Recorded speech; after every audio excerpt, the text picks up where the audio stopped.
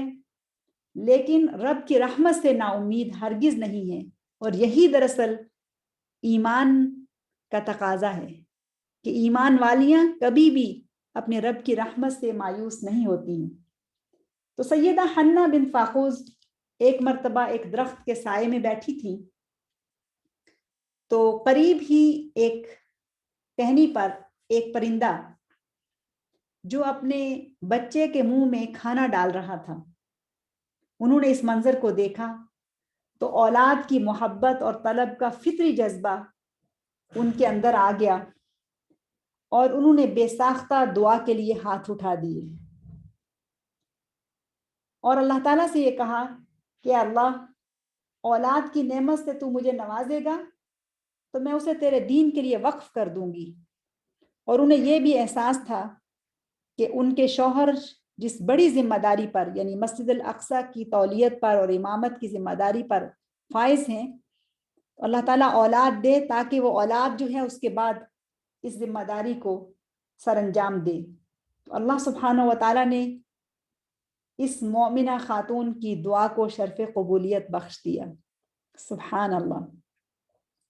ایمان والی کبھی بھی اپنے رب کی رحمت سے مایوس نہیں ہوتی ہے، اور جب وہ بے قرار ہو کر دعا مانگتی ہے تو دعا کو قبولیت مل جاتی ہے. اللہ تعالیٰ نے دعا کو قبول کیا، بڑھاپے میں حامل ہو گئیں. تو جب حامل ہو گئیں تو پھر اللہ سبحانہ و تعالیٰ سے ایک اور وعدہ کیا، اللہ تعالیٰ سے ایک اور نظر مانی، اور وہ نظر یہ تھی، اور یہ نظر دراصل حامل ہونے کے بعد ہے. اس سے پہلے کا جو وعدہ ہے وہ یہ ہے کہ اولاد دے تو اس کو تیرے راستے میں وقف کروں. ایسی ایمان والی خاتون سیدہ حنہ. اور جب حامل ہو جاتی ہیں تو پھر کہتی ہیں، اذ قالت امرأۃ عمران رب انی نذرت لک ما فی بطنی محررا فتقبل منی انک انت السمیع العلیم. اللہ سبحانہ و تعالیٰ اس پورے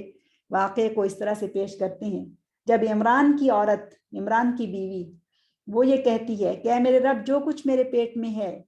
میں اسے تیری نظر کرتی ہوں، میں اسے آزاد کرتی ہوں تیرے گھر کی حفاظت کے لیے اور تیرے دین کی خدمت کے لیے، تو میری اس نظر کو قبول فرما لے. فتقبل منی. یہاں پر ایک اور سبق ہے، وہ یہ کہ جب بھی اللہ سبحانہ و تعالیٰ سے کوئی وعدہ کیا جائے یا کوئی بھی نیک عمل کی توفیق ملے، اس کے بعد اس سے قبولیت کی دعا کی جائے. یہ ایمان والوں کا خاصہ ہے، یہ ان کا طریقہ ہے. انک انت السمیع العلیم. اللہ سبحانہ و تعالیٰ کے دو ناموں کے واسطے سے وہ یہ نظر مانتی ہیں کہ تو سمیع العلیم ہے. اب بڑھاپے میں امید سے ہو گئی تو میاں بیوی دونوں کے لیے کس قدر خوشی کا باعث تھا، کتنی زیادہ خوشی تھی ان کے لیے کہ ان کے ہاں اولاد ہو رہی ہے. لیکن اللہ تعالیٰ کی مشیت اپنی جگہ اپنی حکمت کے تحت کام کرتی ہے. تو کیا ہوتا ہے، اسی دوران شوہر کا انتقال ہو جاتا ہے، یعنی عمران فوت ہو جاتے ہیں. تو اب اس ایمان والی خاتون پر ایک اور امتحان آ جاتا ہے، اور وہ دراصل بیوگی کا امتحان ہے. بیوہ ہو جاتی ہیں، اور پھر جب ولادت کا وقت آتا ہے تو جو وعدے اللہ تعالیٰ سے کر رکھے تھے اس کے مطابق وہ توقع کر رہی ہیں کہ بیٹا پیدا ہوگا تو اسے بیت المقدس کی خدمت کے لیے وقف کر دیں گی. لیکن یہاں پھر ایک اور امتحان ہے کہ جب ولادت ہوتی ہے تو بیٹی کو جنم دیتی ہیں. فلما وضعتها قالت رب انی وضعتها انثى. جب بیٹی پیدا ہو جاتی ہے تو پھر وہ کہتی ہیں، سیدہ پکار اٹھتی ہیں، انی وضعتها انثى، میں نے تو ایک بیٹی کو جنم دیا. اللہ اعلم بما وضعت. یہ جو درمیان میں حصہ ہے یہ دراصل اللہ سبحانہ و تعالیٰ کی بات ہے. پہلے سیدہ یہ کہتی ہیں انی وضعتها انثى، پھر اس کے بعد اللہ سبحانہ و تعالیٰ کہتے ہیں اللہ اعلم بما وضعت. اللہ تعالیٰ کہتے ہیں کہ اللہ تعالیٰ کو معلوم ہے کہ اس نے کیا جنم دیا. اور اگر علماء کہتے ہیں کہ اگر اس کا تعلق پچھلی آیت سے پچھلے حصے سے کیا جائے تو پھر یہ بھی ہو سکتا ہے کہ سیدہ حنہ یہ کہہ رہی ہیں کہ اللہ تعالیٰ کو معلوم ہے کہ میں نے کیا جنم دیا، یعنی مجھے تو معلوم نہیں تھا کہ بیٹا پیدا ہوگا یا بیٹی پیدا ہوگی، لیکن اللہ سبحانہ و تعالیٰ کو معلوم تھا کہ کیا پیدا ہوگا. اور پھر اس کے بعد اللہ سبحانہ و تعالیٰ یہ کہتے ہیں لیس الذکر کالانثی وانی سمیتها مریم وانی اعیذها بک وذریتها من الشیطان الرجیم. لیس الذکر کالانثی، اس کا عموماً معنی تو یہ کیا جاتا ہے کہ لڑکا عورت کی طرح، لڑکی کی طرح نہیں ہوتا، لڑکا لڑکی کی طرح نہیں ہوتا، لیکن اس آیت کے اس حصے کا ایک خاص معنی ہے، وہ یہ ہے کہ اس لڑکی جیسا کوئی لڑکا نہیں ہو سکتا. جس مقام اور مرتبہ کو یہ لڑکی پہنچے گی وہ کسی لڑکے کا بھی نہیں ہو سکتا. جو کام اللہ تعالیٰ نے اس لڑکی سے لینا ہے وہ کسی لڑکے سے بھی اللہ تعالیٰ نہیں لے سکتا. اور پھر وہ خاتون یعنی سیدہ حنہ اپنی بیٹی کا نام رکھتی ہیں انی سمیتها مریم، میں نے اس کا نام مریم رکھا ہے. اور پھر اس کے بعد وہ اپنی اولاد کے لیے دعا کرتی ہیں انی اعیذها بک وذریتها من الشیطان الرجیم.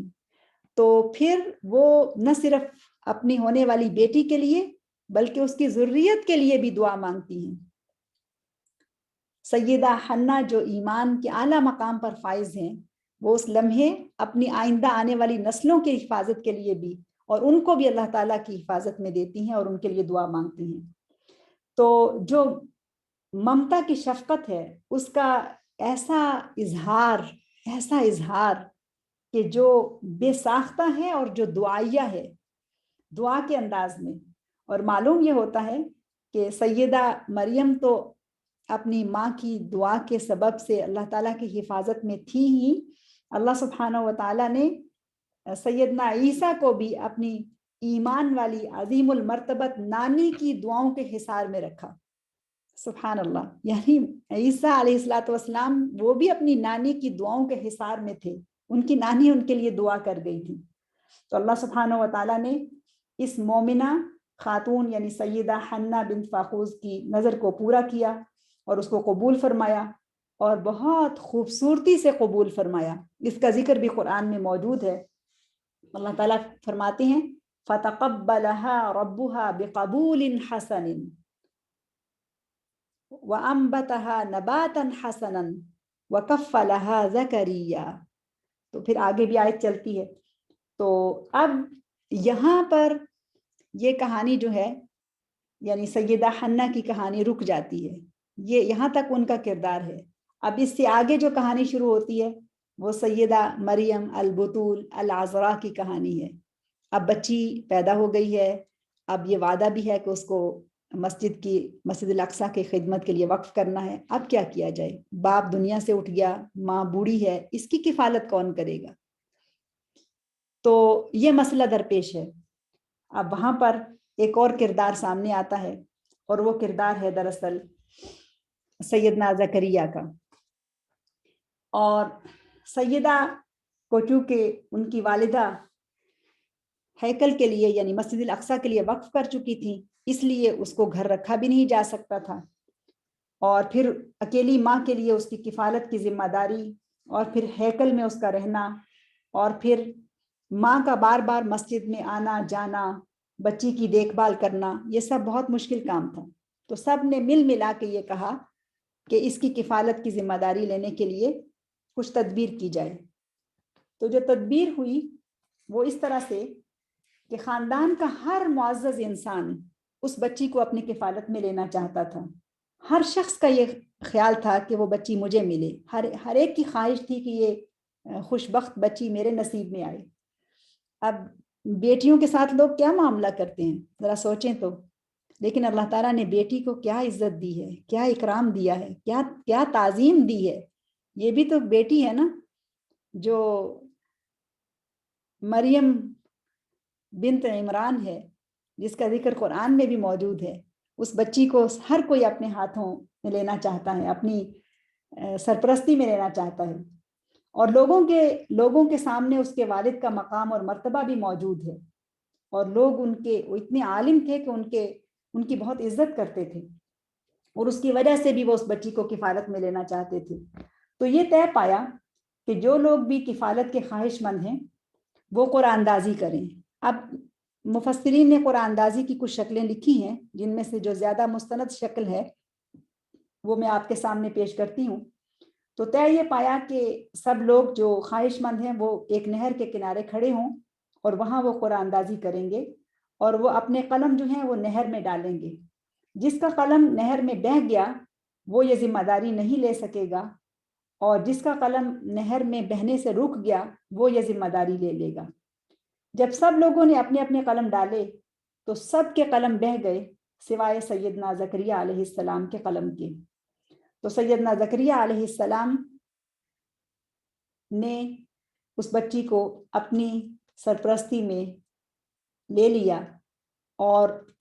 اس کی ایک وجہ یہ بھی تھی کہ سیدنا زکریا جو ہیں وہ سیدہ مریم کے رشتہ دار تھے، یعنی ان کے خالو تھے، اور وہ نبی بھی تھے۔ تو اللہ سبحانہ و تعالیٰ نے سیدہ کو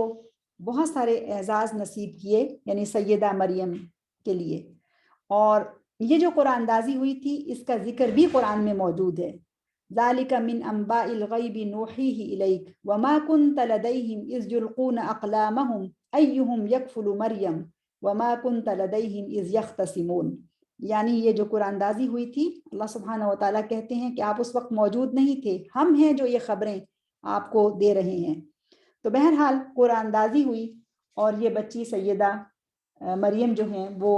سیدنا زکریا کی کفالت میں آ گئی۔ تو اب میں آپ کے سامنے چند اعزازات رکھتی ہوں جو سیدہ کو حاصل تھے۔ ان میں سیدہ مریم کا پہلا اعزاز تو یہ ہے کہ پہلی خاتون جس پر اللہ تعالیٰ نے یہ احسان کیا کہ اسے ایک نبی کی کفالت میں دیا، یہ ان کا پہلا اعزاز ہے۔ یعنی ایک عورت کو جو تکریم اللہ تعالیٰ دیتے ہیں اس کے بارے میں سوچئے۔ پہلا اعزاز کہ وہ ایک نبی کی تربیت میں دے دی گئی، ایک نبی کی گود میں ڈال دی گئی۔ اور دوسرا اعزاز ان کا یہ ہے کہ کسی بھی عورت کے لیے مسجد کے اندر تعمیر ہونے والا پہلا کمرہ جو سیدہ مریم بنت عمران کے لیے بنایا گیا، یعنی ان کی رہائش جو ہے وہ مسجد میں بنائی گئی۔ روئے زمین پر پہلی محراب، پہلا عبادت خانہ، پہلا کمرہ جو کسی عورت کے لیے مسجد میں تعمیر ہوا وہ سیدہ مریم کے لیے تھا۔ تیسرا اعزاز جو اللہ سبحانہ و تعالیٰ کی طرف سے ان کے نصیب میں ہوا وہ تھا کہ غیب سے ان کو رزق ملتا تھا۔ وہ اپنے محراب میں ہوتی تھی اور ظاہر ہے ان کے گارڈین موجود تھے جو ان کے لیے کھانا لے کر آتے تھے، لیکن اس کے باوجود ان کو اللہ سبحانہ و تعالیٰ کی طرف سے کھانا ملا کرتا تھا، فرشتے ان کے لیے کھانا لے کر آیا کرتے تھے، اور کھانا بھی ایسا کہ جس میں بے موسم کے پھل موجود تھے۔ تو تیسرا اعزاز اللہ سبحانہ و تعالیٰ کا ان کے اوپر لطف اور مہربانی کہ اللہ سبحانہ و تعالیٰ سیدہ کی تربیت دنیا میں تو اس کا جو نظام چلتا ہے اس کے لیے وہ انتظام کر دیتے ہیں کہ کوئی ایک گارڈین موجود ہو، لیکن جس طرح سے اللہ سبحانہ و تعالیٰ نے موسیٰ علیہ السلام کے لیے کہا کہ وَأَلْقَيْتُ عَلَيْكَ مَحَبَّةً مِّنِّي وَلِتُصْنَعَ عَلَىٰ عَيْنِي، یعنی ہم نے اپنی محبت تمہارے اوپر ڈالی اور ہم نے تمہیں اپنی آنکھوں کے سامنے پروان چڑھایا۔ یہ ان کا اعزاز ہے۔ ایسے ہی سیدہ کو یہ اعزاز ملتا ہے کہ اللہ سبحانہ و تعالیٰ خود ان کے نگران ہیں، ان کے گارڈین ہیں، اور ان کی ضرورتوں کو پورا کرنے میں اور ان کے لیے انتظامات کرنے میں لگے ہوئے ہیں۔ ایک بچی کو یہ اعزاز مل رہا ہے، اور کیوں نہ ہو، اس سے پہلے یہ اعلان ہو چکا لیس الذکر کالانثیٰ، لیس الذکر کالانثیٰ، اس بچی جیسا تو کوئی لڑکا نہیں ہو سکتا، اتنے خاص مقام والی۔ تو اللہ سبحانہ و تعالیٰ کی طرف سے بے موسم کے پھل ان کو ملنے لگے۔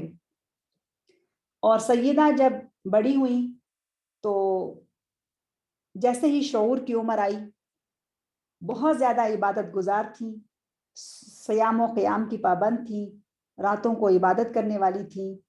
اور اپنا دن رات جو ہے وہ اللہ تعالیٰ کے ساتھ تعلق میں اور اس کے ساتھ ذکر و اذکار میں اور عبادت میں گزارتی تھیں۔ اور چوتھا اعزاز، اس خاتون کو بڑے اعزاز ملے۔ چوتھا اعزاز یہ ہے کہ ایسی خاتون کہ جس کی عفت اور عصمت کا محافظ اور اس کا گواہ اس کا بیٹا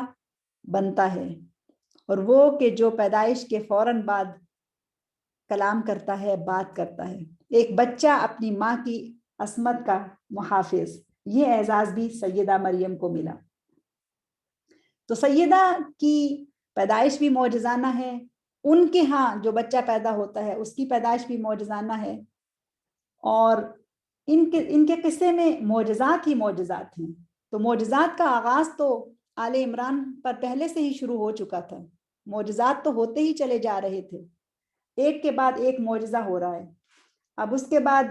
عیسیٰ علیہ السلام کی پیدائش جو ہے وہ بھی معجزہ ہے، اور اللہ سبحانہ و تعالیٰ نے اس عورت کو یہ اعزاز بھی دیا کہ ملائکہ نے ان کو ان کا جو مقام ہے وہ ان کے پاس آ کے ان کو بتایا۔ اور قرآن مجید میں اس کا ذکر جو ہے وہ کئی الفاظ سے، کئی انداز سے موجود ہے۔ وَإِذْ قَالَتِ الْمَلَائِكَةُ إِنَّ اللَّهَ اصْطَفَاكِ وَطَهَّرَكِ وَاصْطَفَاكِ عَلَى نِسَاءِ الْعَالَمِينَ، کہ جب ملائکہ نے ان کے پاس آ کے ان سے کہا کہ اللہ سبحانہ و تعالیٰ نے تمہیں چن لیا ہے، ان اللہ اصطفاکی وطہرکی، یہ کون خاتون ہے؟ یہ خاتون ہی ہے، یہ مریم بنت عمران علیہ السلام ہیں، کہ جن کے لیے اللہ تعالیٰ کہتے ہیں کہ تمہیں چن لیا ہے، وطہرکی، اور تمہیں پاکیزہ بنا لیا ہے، واصطفاکی علی نساء العالمین، اور تمام دنیا کی عورتوں کے اوپر اللہ تعالیٰ نے تمہیں منتخب کر لیا ہے۔ سبحان اللہ، کتنا بڑا اعزاز ہے ان کے لیے۔ اور پھر ایک اور اعزاز اللہ سبحانہ و تعالیٰ نے ان کو جو دیا اور جو ان کا مقام اور مرتبہ، وہ مل مسیح ابن مریم الا رسول قد خلت من قبلہ الرسل وامہ صدیقہ۔ سبحان اللہ، سورہ المائدہ کی 74 آیا ہے کہ مل مسیح ابن مریم، کہ مسیح تو مریم کا بیٹا ہے اور وہ رسول ہے، اور اس سے پہلے بھی رسول گزر چکے، اور ان کی ماں کو بھی یہاں بیان کیا، ان کا وصف جو ہے وہ بھی بیان کیا، وَأُمُّهُ صِدِّيقَةٌ، یہ ہے صدیقہ کی کہانی، مریم الصدیقہ، اور اس کی ماں صدیقہ ہے۔ اور پھر ایک اور خوشخبریاں، ایک اور اعزاز، وَإِذْ قَالَتِ الْمَلَائِكَةُ يَا مَرْيَمُ إِنَّ اللَّهَ يُبَشِّرُكِ بِكَلِمَةٍ مِّنْهُ اسْمُهُ الْمَسِيحُ عیسیٰ ابن مریم وجیہاً فی الدنیا والآخرہ ومن المقربین، کہ جب ملائکہ نے مریم سے کہا اے مریم، اللہ تعالیٰ تجھے ایک بیٹے کی خوشخبری دیتا ہے جس کا نام مسیح ہوگا، عیسیٰ بن مریم، وجیہاً فی الدنیا، یعنی ایسے بیٹے کی ماں کے جو دنیا میں وجیح ہے اور آخرت میں بھی ہے، اور وہ مقربین میں سے بھی ہے، یعنی بیٹے کی جو شان ہے وہ بھی بیان کر دی گئی، اور اس کے ذریعے سے بھی ماں کی شان اور مقام کو بلند کیا گیا۔ تو میں یہ ذکر کر رہی تھی کہ سیدہ اپنی محراب میں ہی وقت گزارتی تھی۔ جب وہ اپنی عمر کے 10ویں سال تک پہنچی، کچھ علماء نے 10 لکھا ہے، کچھ کہتے ہیں 10 سے 12 سال کے درمیان ان کی عمر تھی، یعنی اگر ہم اس انداز سے دیکھیں تو یہ بہت چھوٹی عمر ہے، جس میں ایک دن وہ اپنی محراب میں بیٹھی ذکر و اذکار اور عبادت میں مصروف تھی، آسمانوں سے کھانا آتا تھا وہ کھاتی تھی، جو ان کے گارڈین یعنی خالو زکریا علیہ السلام آتے تھے ان سے تربیت حاصل کرتی تھی، ان سے دین کے احکامات سیکھتی تھی، وہ نبی تھے ان سے تربیت پاتی تھی اور اپنا وقت وہاں پر گزارتی تھی۔ اور جب ان کے حیض کے دن شروع ہوئے تو حیض کے دنوں میں پھر وہ محراب کو چھوڑ کر وہ الگ ایک جگہ پر چلی جاتی تھی، کچھ دن جو ہے وہ گھر میں جا کے اپنے ماموں کے گھر میں یا وہاں پر ایک جگہ انہوں نے بنائی تھی وہاں پر وہ گزارتی تھی، اور ہیکل کو یعنی مسجد کو چھوڑ دیتی تھی۔ تو ایک دن وہ ایسے ہی مکان شرقیہ کی طرف تھی، یعنی ایک الگ جگہ پر موجود تھی، اور وہ حالت حیض میں تھی، اور وہاں حالت حیض سے پاکی حاصل کرنے کے لیے انہوں نے اپنے اور گھر والوں کے درمیان ایک پردہ حائل کر لیا، یعنی غسل کی جگہ بنا لی، اور وہاں پر وہ غسل کرنے لگی۔ اذا انتبذت من اہلها مکانا شرقیہ، اس کا ذکر سورہ مریم میں موجود ہے۔ فاتخذت من دونهم حجابا فارسلنا الیہا روحنا فتمثل لها بشرا سویا۔ تو جب وہ وہاں اس حال میں تھی تو اللہ سبحانہ و تعالیٰ کی مشیت اس طرح سے ظاہر ہوئی کہ ان کی طرف اللہ تعالیٰ نے جبریل کو بھیجا اور وہ ان کے سامنے ایک مکمل انسان کی شکل میں سامنے آ گئے۔ جبریل ایسے نمودار ہوئے کہ ایک مکمل خوبصورت انسان کی شکل میں تھے۔ تو جب وہ وہاں علیحدگی میں تھی تو انہوں نے دیکھا ایک انسان کے شکل میں ایک خوبصورت وجیح نوجوان ہے، تو وہ بہت گھبرا گئی اور وہ فوراً سے کہنے لگی انی اعوذ بالرحمن منک ان کنت تقیہ، فوراً پکار اٹھی کہ میں اللہ تعالیٰ یعنی الرحمن کی پناہ میں آتی ہوں تجھ سے اگر تو کچھ بھی تقوی رکھتا ہے تو۔ یعنی اس کیفیت میں انہوں نے فوراً اللہ تعالیٰ سے اپنا رابطہ قائم کیا اور اللہ تعالیٰ کی پناہ میں آ گئی۔ تو جو انسانی شکل میں نمودار ہونے والے اللہ تعالیٰ کے فرشتے اور پیغامبر نبی تھے، جبریل تھے،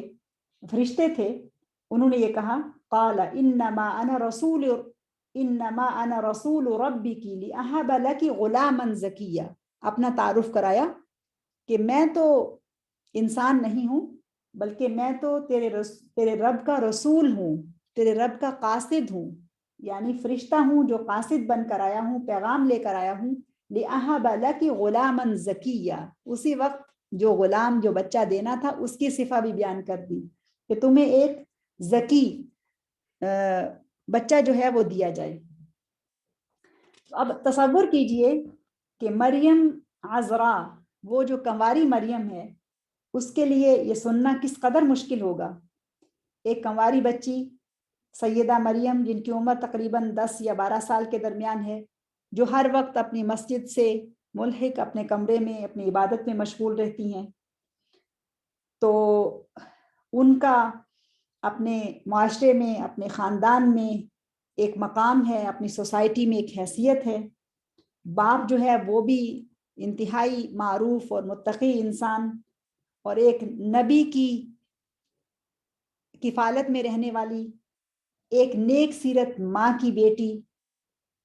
کیا کیا اعزاز تھے جو ان کو نہیں ملے تھے۔ یہ سارے اعزازات جو ہیں یہ سیدہ مریم کی مبارک پیشانی کا تاج تھے، اور اپنی معصومیت اور اپنے عالی نسب ہونے کی گواہی وہ ان الفاظ میں بھی دیتی ہیں۔ قالت انا یکون لی غلام ولم یمسسنی بشر ولم اک بغیہ، اپنی معصومیت کا اور اپنی بے گناہی کا اعتراف یا اظہار ان الفاظ میں کرتی ہیں۔ انا یکون لی غلام، میرے لیے غلام کیسے ہو سکتا ہے، میرے لیے بچہ کیسے ہو سکتا ہے۔ لم یمسسنی بشر، مجھے تو کسی انسان نے چھوا تک نہیں۔ ولم اکو بغیہ، اور میں تو اس خاندان سے تعلق رکھتی ہوں کہ جو بہت معزز ہے، میں کوئی آوارہ خاتون یا آوارہ عورت نہیں ہوں۔ ولم اکو بغیہ قال کذالک قال ربک هو علی ہین، تو پھر جواب یہ ملتا ہے ایسا ہی ہونا ہے۔ قال کذالک، یہ اللہ تعالیٰ کا فیصلہ ہے، اس کی مشیت ہے، یوں ہی ہو کر رہے گا، ایسا ہی ہونا ہے، یہ مقدر میں لکھا جا چکا ہے۔ قال ربک هو علی حین، تیرے رب کے لیے تو یہ کچھ مشکل نہیں ہے، بن باپ کے بچہ پیدا کرنا اس کے لیے کچھ بھی مشکل نہیں ہے، اس کے لیے ممکن ہے۔ اور اس کا ایک مقصد ہے جو آگے آیت میں بتایا، وَلِنَجْعَلَهُ آیَةً لِلنَّاسِ، یہ اس لیے ہے کہ لوگوں کے لیے اس کو ایک نشانی بنایا جائے، وَرَحْمَةً مِنَّا، اور اس کو ہماری طرف سے رحمت بنایا جائے، وَكَانَ أَمْرًا مَقْضِيًّا، ایسا ہونا تو لوح محفوظ میں لکھا جا چکا ہے۔ سبحان اللہ۔ تو پھر اللہ تعالیٰ کی مشیت ہی غالب آتی ہے، اور سیدہ جو ہیں وہ حمل سے ہو جاتی ہیں۔ اب علماء کا اس میں اختلاف ہے کہ حمل کی مدت کتنی تھی. بعض علماء نے اس حمل کی مدت کو 6 مہینے کہا ہے، بعض کے نزدیک یہ نارمل حمل تھا اور 9 مہینے کا تھا، بعض نے 8 مہینے بھی لکھا ہے. تو یہ جو روایات ہمیں تاریخ میں ملتی ہیں وہ میں نے آپ کے سامنے رکھی ہیں. اس میں کوئی ایک چیز مستند اس طرح سے نہیں ہے. عبداللہ ابن عباس رضی اللہ عنہ کہتے ہیں کہ اگر عیسیٰ علیہ الصلوۃ والسلام کی ولادت جو ہے وہ معجزانہ تھی تو ان کا حمل جو ہے وہ بھی معجزانہ تھا. سیدہ مریم جو ہیں، سیدنا عبداللہ ابن عباس جو مفسر القرآن ہیں، ان کے قول کے مطابق سیدہ مریم کا حمل جو ہے وہ بھی 1 گھنٹے کا تھا اور ان کی ولادت جو ہے وہ بھی 1 گھنٹے کی تھی. ساعہ واحدہ کان الحمل اور والولادت فی ساعہ واحدہ، یعنی حمل بھی 1 گھنٹے کا اور ولادت بھی 1 گھنٹے کی تھی. اور مقاتل رحمہ اللہ جو ایک اور بڑے مفسر ہیں وہ کہتے ہیں کہ سیدہ مریم کا حمل جو ہے وہ بھی یہ کہتے ہیں کہ ان کا حمل بھی 1 گھنٹے کا تھا اور اس کے بعد ان کا جو ولادت ہے، ان کی جو عیسیٰ علیہ الصلوۃ والسلام کی ولادت ہے وہ بھی 1 گھنٹے کی تھی. اور ان کے بقول اس وقت سیدہ مریم علیہ السلام کی عمر جو ہے وہ صرف 10 سال تھی. جب حمل کے آثار ان پر واضح ہو گئے اور ان کو لگا کہ اب ولادت کا وقت قریب ہے، تو کوئی اور خاتون، کوئی اور فرد ان کے پاس نہیں تھا اور وہ اللہ تعالیٰ ہی کی طرف سے رہنمائی حاصل کرتے ہوئے اپنی محراب سے نکل کر بیت المقدس میں شرق کی طرف چلی گئیں تاکہ لوگوں کی نظروں سے چھپ سکیں. اور یہ سارا منظر قرآن مجید میں سورہ مریم کے اندر تفصیل سے موجود ہے. اب میں تھوڑا اختصار سے ان آیات کو آپ کے سامنے رکھتی ہوں. فَحَمَلَتْهُ فَانْتَبَذَتْ بِهِ مَكَانًا قَصِيًّا، کہ جب حمل ہو گیا اور پھر اس کے بعد جب ولادت کا وقت قریب آیا تو وہ ایک دور مقام کی طرف، ایک الگ مقام کی طرف چلی گئی. اب تصور میں لائیے کیا عجب آزمائش تھی اس مومنہ خاتون کے اوپر، اور جس کے لیے یہ کہا گیا تھا کہ لیس الذکر کالانثی، اس عورت جیسا کوئی اور لڑکا جو ہے وہ نہیں ہو سکتا. جو خاص اعزاز اور مقام اس خاتون کو ملنا ہے وہ کسی اور کو نہیں مل سکتا. ولادت کا وقت آن پہنچا اور وہ تنہا تھیں، خوفزدہ تھیں، کوئی مددگار، کوئی غمخوار موجود نہیں تھا، مگر ایمان اور تقوی کی معراج پر فائز سیدہ مریم نے یہ تمام آزمائشیں جو بہت سخت تھیں بہت ہمت کے ساتھ ان کو برداشت کیا. اور جب تکلیف شدید ہو گئی تو فَأَجَاءَهَا الْمَخَاضُ إِلَى جِذْعِ النَّخْلَةِ، تو پھر وہ ایک کھجور کے تنے کی طرف آئیں. قالت یا لیتنی مت قبل هذا وکنت نسیا منسیا، تکلیف اتنی شدید تھی کہ کہنے لگیں کہ یا لیتنی مت قبل هذا، کاش کہ اس سے پہلے میں مر چکی ہوتی اور بھولی بسری یاد بن چکی ہوتی، مر کے مٹی ہو چکی ہوتی. سبحان اللہ. جب ان کے پاس کوئی نہیں تھا تو اس وقت بھی ان کا رب جس پر انہیں ایمان حاصل تھا وہ ان کے پاس موجود تھا. اور اس پورے واقعے میں اللہ سبحانہ و تعالی سیدہ مریم کے خالق و مالک رب کی حکمت بالغہ اور قدرت کاملہ ہر جگہ غالب نظر آتی ہے. یعنی اس ایسا خوبصورت تعارف ہے اس ہستی کا، سیدہ مریم کا، کہ جن کا مطالعہ کریں اور بار بار کریں اور مشکل وقت میں بھی کریں اور آسانی میں بھی کریں، اور اس سے ہم بہت کچھ سیکھیں. ہم خواتین بہت کچھ ہم سیکھ سکتی ہیں اس سے. تو ان کے رب نے انہیں نہیں چھوڑا جس پر وہ ایمان لائی تھیں، اور اس نے انہیں بڑے معجزات کے لیے اور بڑے کاموں کے لیے چن لیا تھا، اور جس کے لیے اللہ تعالیٰ نے یہ کہا تھا ان اللہ اصطفاکی وطہرکی، اللہ تعالیٰ نے تجھے چن بھی لیا اور تجھے پاکیزہ بھی کیا. تو اللہ تعالیٰ نے ان سے بڑا کام لے لیا. اور اللہ سبحانہ و تعالیٰ ہر اس انسان کو تنہا نہیں چھوڑتا، چاہے وہ مرد ہو یا عورت ہو، جو اس کے اوپر ایمان لے آئے اور جو اس کی طرف پناہ کا طالب ہو، جو اس سے اپنا تعلق بنا لے اور جو صرف اسی کو مانے اور اسی سے اپنی حاجتیں اور اپنی ضرورتیں اس کے سامنے پیش کرے. تو پھر قصہ مختصر یہ کہ پھر ولادت کا وقت آ گیا. فناداها من تحتها الا تحزني قد جعل ربك تحتك سريا. تو پھر ایسا ہوا کہ ان کے نیچے سے ایک آواز آئی اور کہ تو غم نہ کر، اور تیرے رب نے تیرے نیچے سے ایک ندی جو ہے، ایک پانی جو ہے وہ بہا دیا ہے. اور علماء نے اس آیت کی تشریح میں لکھا ہے کہ یہ آواز جو ہے یہ دراصل جبریل کی آواز تھی جو ٹیلے کے دوسری طرف سے انہیں آئی تھی. اور دوسری تفسیر اس کی یہ ہے کہ یہ آواز دراصل بچے کی ولادت کی خوشخبری تھی، یعنی بچے کی ولادت ہو گئی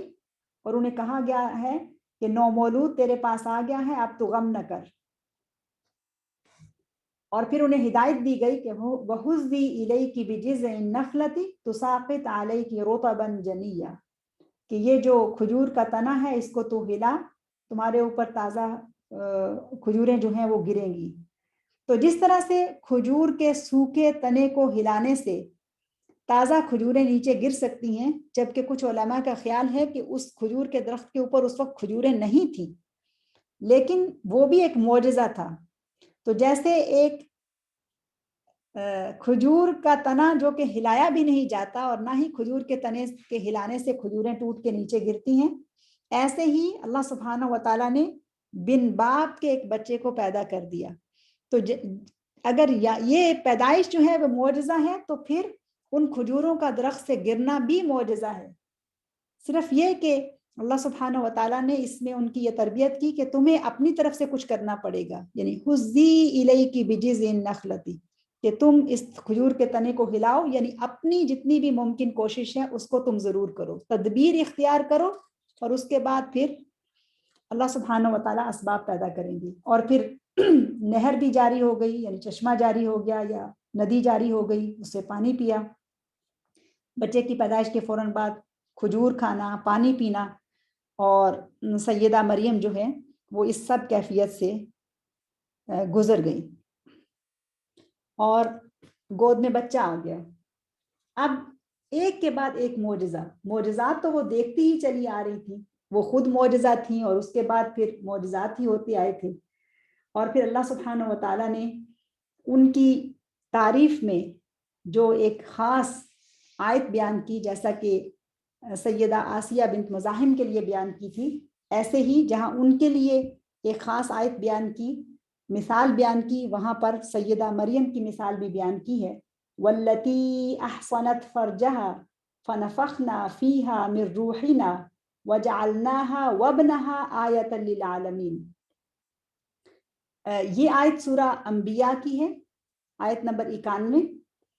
اور ایک دوسری آیت جو ہے جو سورہ تحریم کی ہے وہ اس طرح سے ہے،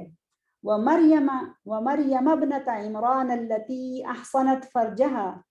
فَنَفَخْنَا فِيهِ مِنْ رُوحِنَا وَصَدَّقَتْ بِكَلِمَاتِ رَبِّهَا وَكُتُبِهِ وَكَانَتْ مِنَ الْقَانِتِينَ. اس آیت کو پڑھنے سے معلوم ہوتا ہے یہ وہ خاتون کی جو رب کے فیصلوں کو مانتی ہی چلی گئی. قرآن ان کی گواہی اس طرح سے پیش کرتا ہے. اور ان دونوں آیات کو بعد میں آپ لوگ نکالیے گا، سورہ الانبیاء کی آیہ نمبر 91 اور سورہ التحریم کی آیہ نمبر 12. اور اس میں دو لفظ میں آپ کے سامنے رکھ رہی ہوں، ان کے اوپر غور کیجئے گا. پہلی آیت جو سورہ الانبیاء کی آیہ نمبر 91 ہے، اس میں ہے فَنَفَخْنَا فِيهَا مِن روحنا، تو اس میں فیہا ہے، یعنی ہم نے اس عورت یعنی مریم کی طرف ضمیر کی نسبت ہے، اپنی روح پھونک دی اور اسے اور اس کے بیٹے کو تمام دنیا کے لیے نشانی بنا دیا. اور جو دوسری آیت ہے اس میں ہے فَنَفَخْنَا فِيهِ مِن روحنا، ہم نے اس میں اپنی روح پھونک دی. تو علماء نے یہاں پر ایک بہت دلچسپ بات لکھی ہے، وہ یہ کہ ایک جگہ پہ فَنَفَخْنَا فِيهَا مِن روحنا اور دوسرے میں فَنَفَخْنَا فِيهِ مِن روحنا کہا گیا ہے. اس میں فیہا اور فیہی میں کیا فرق ہے؟ تو وہ یہ کہتے ہیں کہ پہلی جو آیا ہے انبیاء کی، اس میں سارے انبیاء کا ذکر ہے اس آیت سے پہلے، اور انبیاء میں یعنی ابراہیم علیہ السلام، لوط، موسیٰ، زکریا، یحییٰ علیہم السلام سب کا ذکر کرنے کے بعد سیدہ کا ذکر آیا اس آیت میں، واللتی احسنت فرجہا، لیکن اس میں سیدہ کا نام نہیں ہے، اس میں سیدہ کے لیے جو استعمال کیا وہ اسم موصول اللتی کہا، مریم نہیں کہا بلکہ اللتی احسنت فرجہا، وہ عورت کے جس نے اپنے فرج کی حفاظت کی تو ہم نے اس کے اندر اپنی روح پھونک دی۔ لیکن سورہ التحریم میں، سورہ التحریم جس سیاق میں بیان ہو رہی ہے وہاں پر ان کا نام لیا، تو پہلی جو آیت ہے اس میں یہ پتہ چلتا ہے کہ وہاں پر نام اس لیے نہیں لیا کہ اس سے پہلے جتنے بھی نام آ رہے تھے وہ سب انبیاء کے نام تھے، ابراہیم، لوط، موسیٰ، زکریا، یحییٰ علیہم السلام، اور وہاں پر سیدہ مریم کا نام نہیں لیا، اس لیے وہی لیست نبیہ، کہ وہ نبی نہیں تھی۔ اگر وہاں ان کا نام لے لیا جاتا تو ان کا نام نبی کی انبیاء کی فہرست میں آ جانا تھا۔ میرا خیال ہے آپ اس پوائنٹ کو انشاءاللہ سمجھ جائیں گی، بہت دلچسپ پوائنٹ ہے یہ، قرآن کی کے جو اعجازات ہیں اور جو بلاغہ ہے اس سے اس کا تعلق ہے۔ تو وہاں پر اللتی کہا سیدہ مریم کے لیے، اور کہا کہ فنفخنا فیہا من روحنا، کہ ہم نے اس میں اپنی روح پھونک دی، یعنی سیدہ مریم اس کی طرف۔ اور جو دوسری آیا آئی ہے اس میں اللہ سبحانہ وتعالیٰ عورتوں کے نام لے رہی ہیں، جس میں پہلے امرأۃ نوح کی مثال بیان کی، امرأۃ لوط کی مثال بیان کی، پھر اس کے بعد امرأۃ فرعون یعنی سیدہ آسیہ بنت مزاحم کی کا ذکر کیا، اور پھر اس کے بعد سیدہ مریم کا ذکر کیا۔ تو جہاں سورہ تحریم میں سیدہ مریم کا ذکر کیا وہاں پر ان کا نام لیا، وَمَرْيَمَ ابْنَتَ عِمْرَانَ الَّتِي أَحْسَنَتْ فَرْجَهَا فَنَفَخْنَا فِيهِ مِن رُّوحِنَا،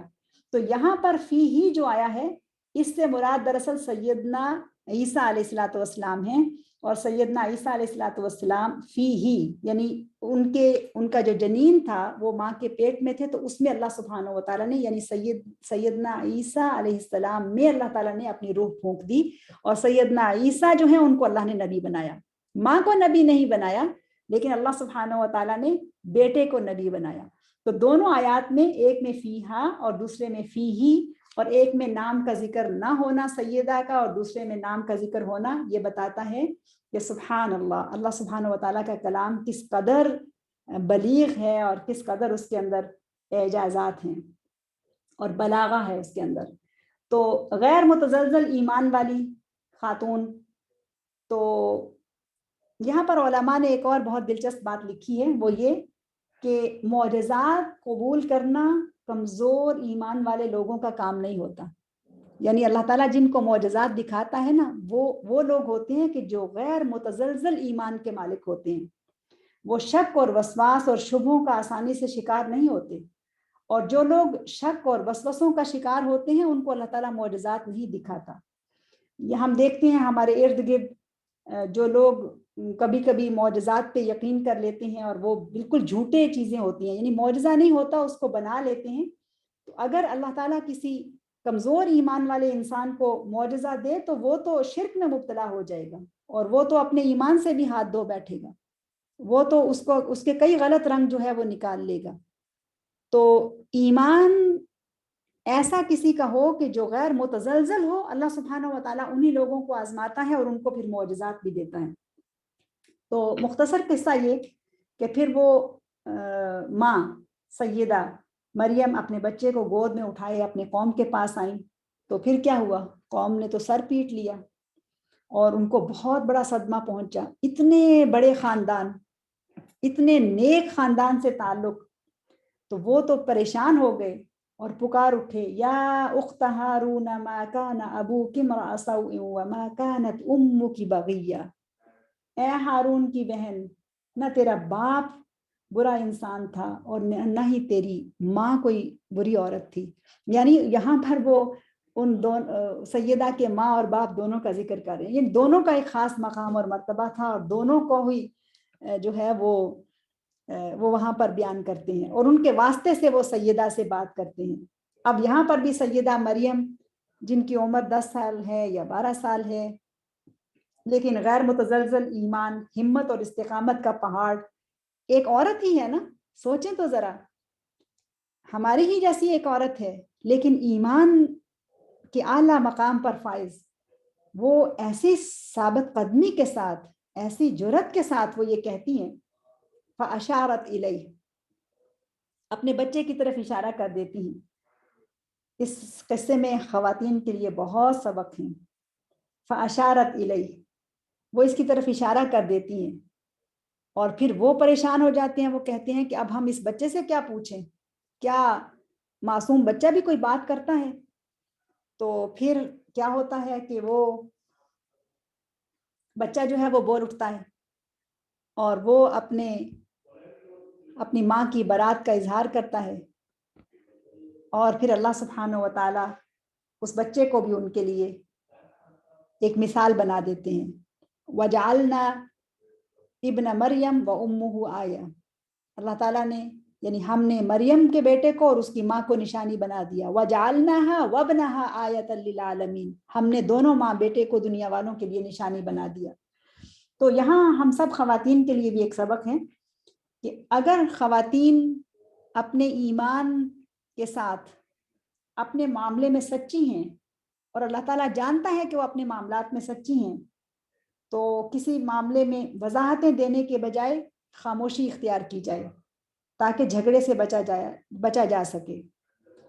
اگر بات کی جائے گی یا اپنی معصومیت میں وضاحتیں پیش کی جائیں گی تو اس سے معاملہ اور بڑھ جاتا ہے. یہ بھی ایک سبق ہے. تو اللہ تعالیٰ سے مدد مانگنا, اس سے حکمت مانگنا, اور مدد کے ساتھ ساتھ اس کی پناہ میں آنا, اور حکمت کے ساتھ مشکلات سے نکلنے کا راستہ بنانا, یہ ایمان والوں کی نشانی ہے. تو لوگ بہت پریشان ہوئے. انہوں نے کہا قالوا کیف نکلم من کان فی المہد صبیا, ہم کیسے اس سے بات کریں کہ وہ جو گہوارے میں ہے, چھوٹا بچہ, اس سے کیسے ہم بات کر سکتے ہیں؟ تو پھر بیٹا جو ہے اپنی ماں کی برات کا اظہار کرتا ہے. قال انی عبد اللہ آتانی الکتاب وجعلنی نبیا. سبحان اللہ, معجزہ کہ وجعلنی نبیا وجعلنی مبارکا اینما کنت واوصانی بالصلاة والزکاة ما دمت حیا وبرا بوالدتی ولم یجعلنی جبارا شقیا والسلام علی یوم ولدت ویوم اموت ویوم ابعث حیا. یہ ساری آیات ہیں, ان کا ترجمہ آپ پڑھیے گا تو سبحان اللہ, قوم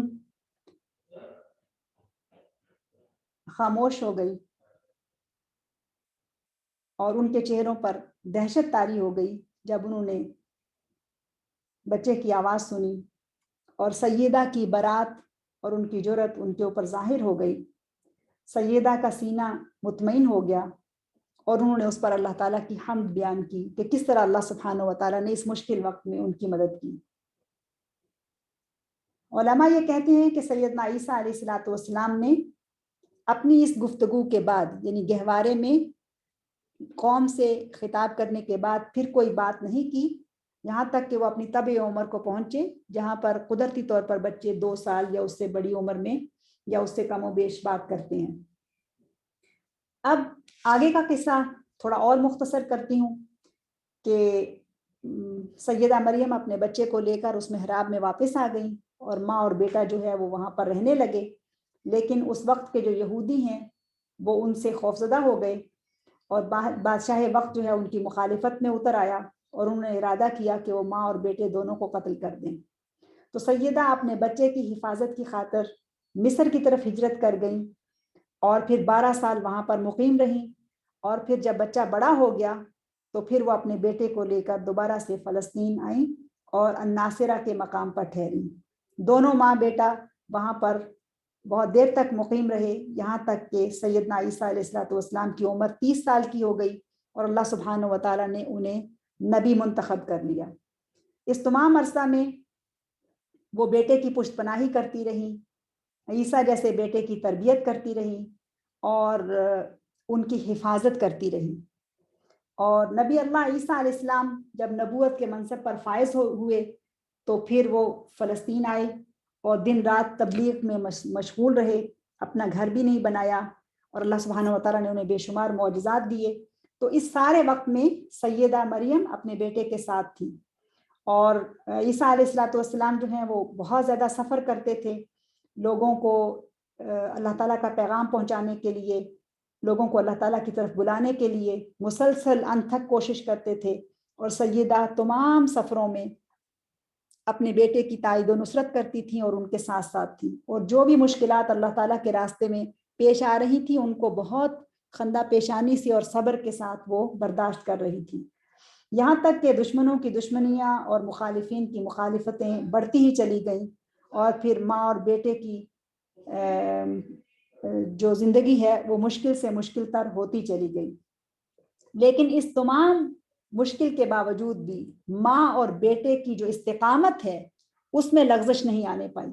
جب حالات سنگین ہو جاتے تھے سیدنا عیسیٰ علیہ السلام کے لیے تو وہ واپس اپنی ماں کے پاس آتے تھے، اور سیدہ ان کو حوصلہ دیتی تھی، ان کو تسلی دیتی تھی، ان کو اللہ سبحانہ و تعالیٰ کے اوپر مزید قوت کے ساتھ ایمان لانے کی تلقین کرتی تھی، اور پھر ان کا حوصلہ بڑھا کے ان کو پھر سے لوگوں کی طرف بھیج دیا کرتی تھی، یہاں تک کہ وہ وقت آ گیا کہ جب اللہ سبحانہ و تعالیٰ نے ان کے بیٹے یعنی سیدہ مریم کو یہ اعزاز ملا کہ ان کے بیٹے کو آسمانوں کی طرف اٹھا لیا، اور پھر دشمن سیدہ کو قتل کرنے کے لیے ان کے پیچھے گئے، تو سیدہ اپنی جان بچانے کے لیے مصر کی طرف گئیں۔ ایک روایت کے مطابق وہ عیسیٰ علیہ الصلوۃ والسلام کے رفع الی السماء کے 5 سال کے بعد تک زندہ رہیں، اور ایک روایت کے مطابق وہ جب اس سفر میں تھی یعنی دشمن سے بھاگ کر جا رہی تھیں اور کچھ حواریین بھی ان کے ساتھ تھے تو وہ راستے میں ہی وفات پا گئی۔ تو ایک روایت اس طرح سے بھی ملتی ہے کہ بادشاہ وقت ان کی تلاش میں تھے، جب وہ مصر کی طرف گئیں تو دشمن ان کو پکڑنے کے لیے قریب آ گیا، تو سیدہ مطہرہ نے اللہ سبحانہ و تعالیٰ سے یہ دعا کی کہ اللہ میرے جسم کو ان گندے ہاتھوں سے محفوظ رکھیے گا، تو اللہ سبحانہ و تعالیٰ نے اس خاتون کی کہ جس کو اس نے خود پاک کیا تھا، وہ جن کی پیدائش معجزانہ تھی، وہ جو اللہ تعالیٰ کے لیے نظر تھی، جو اللہ تعالیٰ کے لیے وقف تھی، جن کے بیٹے کا اتنا بڑا اعلیٰ مقام تھا، ان کی اس طرح سے حفاظت کی اور ان کی عزت کی اور ان کے جسم کی لاج رکھی کہ زمین شک ہوئی اور سیدہ اس میں سما گئی، اور اللہ سبحانہ و تعالیٰ نے انہیں اپنے پاس محفوظ کر لیا۔ آج کا سیشن تھوڑا بڑا ہو گیا ہے، لمبا ہو گیا ہے، تو میں یہیں پر آج کے سیشن کو روکتی ہوں، انشاءاللہ باقی کا حصہ جو ہے وہ ہم اگلی دفعہ دیکھیں گے۔ جزاکم اللہ خیراً، سبحانک اللہم و بحمدک، نشہد ان لا الہ الا انت، نستغفرک و نتوب الیک۔ بسم اللہ الرحمن الرحیم، والعصر ان الانسان لفی خسر الا الذین آمنوا وعملوا الصالحات وتواصوا بالحق وتواصوا بالصبر۔